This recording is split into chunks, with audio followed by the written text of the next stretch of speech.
So hello everyone. Class 9th का हमने एक चैप्टर देखा था, आपको ध्यान में होगा।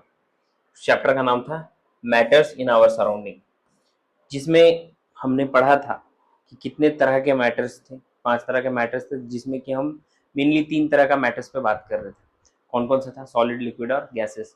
अब उसमें हमने बात किया था टेम्परेचर का, कि सॉलिड के टेम्परेचर को बढ़ाएंगे तो उसके पार्टिकल्स में क्या चेंजेस आएगा, लिक्विड में बढ़ाएंगे तो क्या आएगा, या फिर गैसेस के फॉर्म में रहेगा तो उसके टेम्परेचर को घटाएंगे या प्रेशर को इंक्रीज करेंगे तो क्या चेंजेस आएगा। ठीक है, तो हमने पूरा का पूरा ऑल ओवर चैप्टर कवर किया था, जिसमें कि हम इतना तो समझ गए थे कि भाई मैटर किस किस फॉर्म में प्रेजेंट रहता है और टेम्परेचर घटाने या प्रेशर बढ़ाने या प्रेशर घटाने और टेम्परेचर बढ़ाने पे क्या इम्पैक्ट पड़ेगा। आज हम लेकर के आए हैं 15 से 20 क्वेश्चंस, ठीक है, एमसीक्यू टाइप का, जो कि एग्जाम के पॉइंट ऑफ व्यू से इंपॉर्टेंट है।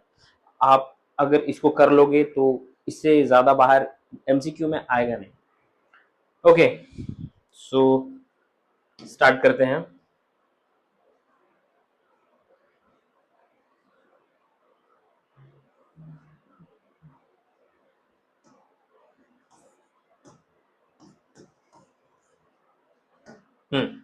सो पहला क्वेश्चन बोलता है which of the statement is correct about diffusion. कौन सा स्टेटमेंट करेक्ट है, ठीक है ना, डिफ्यूजन के बिहाफ में, कि भाई डिफ्यूजन क्या था। Diffusion is fastest in solid. क्या डिफ्यूजन सॉलिड में फास्ट हो रहा था या फिर नहीं? दूसरा ऑप्शन था diffusion occurs only in gases, या फिर डिफ्यूजन इंक्रीजेस विथ टेम्परेचर, या फिर diffusion decreases with increasing in kinetic energy. तो यस, ये सही है। ये नहीं था, ये भी नहीं था, और ये भी। ओके, चलो दूसरा देखते हैं। दूसरा बोल रहा है a gas can be compressed easily because. Gas को हम कंप्रेस्ड कर सकते थे, मैंने आपको बताया था कि गैस को कंप्रेस किया जा सकता है because gas particles have strong force of attraction. गलत है। Gas particles are fixed in proportion, ये भी गलत है। There are a large space between gas particle, ये सही है। Gas particles have no mass, ये गलत है। थर्ड क्वेश्चन बोलता है which of the following processes involves absorption of latent heat. अब मैं लेटेंट हीट के बारे में बता चुका हूं आपको कि लेटेंट हीट होता क्या है। चलो शॉर्ट में मैं थोड़ा सा बता दे रहा हूँ, बाकी आप चैप्टर में देख लेना। लेटेंट हीट वो मिनिमम एनर्जी रिक्वायर्ड होता है, मतलब लेटेंट हीट आप ऐसा समझ सकते हो कि वो मिनिमम रिक्वायर्ड हीट जो कि स्टेट, किसी भी सब्सटेंस के स्टेट को सॉलिड से लिक्विड में या तो फिर लिक्विड से गैसेस के फॉर्म में चेंज करने के लिए जरूरत रहता है, बिना टेम्परेचर सब्सटेंस का जो एक्चुअल टेम्परेचर होगा उसको छेड़छाड़ किए, that is called latent heat. यानी कि आप सॉलिड से लिक्विड कर चुके हैं या लिक्विड से आप गैसेस के फॉर्म में कर चुके हैं, लेकिन वो लेटेंट हीट का यूज कर चुका है, लेकिन अब जो लिक्विड से गैसेस के फॉर्म में हुआ या सॉलिड से लिक्विड के फॉर्म में जो सब्सटेंस हुआ है उसमें उसका जो एक्चुअल टेम्परेचर था उसमें कोई छेड़छाड़ नहीं हुआ, उसको हम क्या बोलते हैं? Latent heat. आप समझ सकते हो। तो इसमें क्या बोलता है कि कंडेंसेशन होगा? नहीं। फ्रीजिंग होगा? नहीं। सब्लिमेशन हो सकता है, डिपोजिशन भी नहीं होगा। सब्लिमेशन वो फॉर्म जो कि सॉलिड से डायरेक्ट गैसेस के फॉर्म में जा रहा था, कैम्फर वगैरह के केस में जो हम देख रहे थे। ओके, अब नेक्स्ट क्वेश्चन देखेंगे। The temperature at which particles of matter have minimum kinetic energy. भाई सबसे मिनिमम काइनेटिक एनर्जी कब होगा, किस टेम्परेचर में होगा? तो एट जीरो, यस सही है। ये गलत है, गलत है। ठीक है, यानी कि सबसे मिनिमम काइनेटिक एनर्जी कब शो करेगा? 0 डिग्री सेल्सियस पे। Why does sweating cool our body. क्यों पसीने से या फिर जब पसीना निकलता है तो हमारा बॉडी को कूलनेस का फील होता है, ठंडापन लगता है। क्यों? स्वेट इंक्रीजेस बॉडी टेम्परेचर, या sweat absorbs heat during evaporation. Yes, ये करेक्ट है, ये गलत है। इसके ऊपर में भी हम बात कर चुके हैं, ठीक है, आप चैप्टर में देख लेना। Which of the following will evaporate the fastest? क्या होगा सबसे ज्यादा evaporate? क्या हो सकता है? Water in a closed bottle, क्या ये evaporate होगा? नहीं। Water kept in a shade, क्या शेड में हम उसको रख देंगे तो होगा? नहीं। Water sprayed on a place under fan, क्या ये सही होगा? या फिर water kept in a humid room, तो क्या ह्यूमिड रूम में अगर हम रखेंगे तो होगा? कौन सा ऑप्शन आपको सही लग रहा है? Water spread on a plate under a fan, हम एक प्लेट में वाटर को स्प्रेड करके फैन के नीचे रख देंगे तो वो इवोपरेट हो जाएगा। नेक्स्ट है steam at 100 degree Celsius causes more severe burn than water at 100 degree Celsius because steam क्यों होता है कि अगर आप 100 डिग्री सेल्सियस पे वाटर के अंदर में आप पानी में हाथ डाल दो तो उतना बर्न नहीं करता, सीवियर नहीं होगा जितना कि आपको 100 डिग्री सेल्सियस का स्टीम से होगा। क्यों होगा? हैज लेस हीट एनर्जी, नहीं गलत है। Content latent heat of vaporization, वो सही हो सकता है। और देख लेता हूं ऑप्शन में, ये भी गलत है। Lower kinetic energy lighter than water, ये भी गलत है। नेक्स्ट है which of the following substance shows sublimation?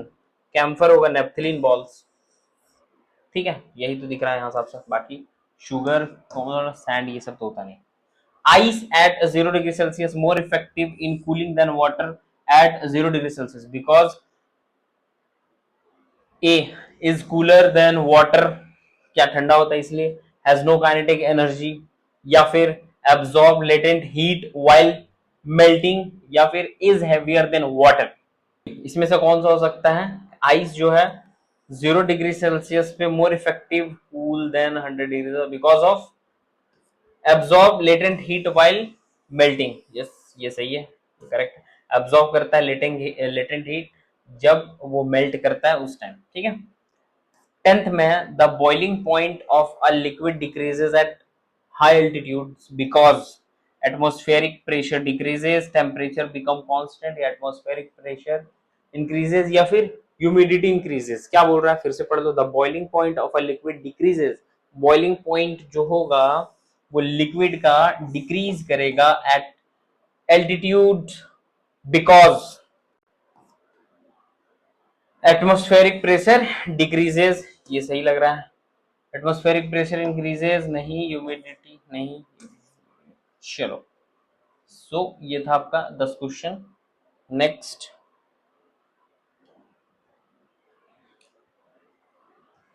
11th में आएंगे हम लोग। विच of the following has the strongest intramolecular force attraction? किसके बीच में होगा सबसे ज्यादा? ऑक्सीजन गैस में होगा? नहीं।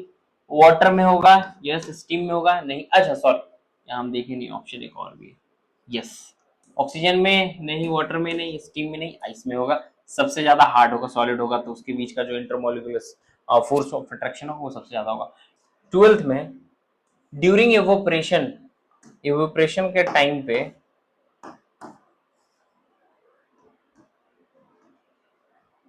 The temperature of the remaining liquid क्या होगा? इंक्रीज होगा या कांस्टेंट रहेगा? डिक्रीज होगा या फिर first increase and then decrease? तो डिक्रीज होगा, ठीक है। 13th में which statement is true about the particle of matter? कौन सा स्टेटमेंट सही है? पार्टिकल्स आर स्टेशनरी, नहीं। Particles attract each other, particles have no space between them, या particles do not possess kinetic energy। Particles are stationary, क्या particles stationary मतलब स्थिर होता है या फिर उसका एक मूवमेंट होता है। Particles have no space between them, ये भी गलत है। पार्टिकल्स अट्रैक्ट ईच अदर, सही है, ये गलत है, ठीक है। The SI unit of temperature is kelvin, यही दिख रहा है, साफ साफ पता चल गया। Why does the smell of hot food spread faster than cold food? क्यों?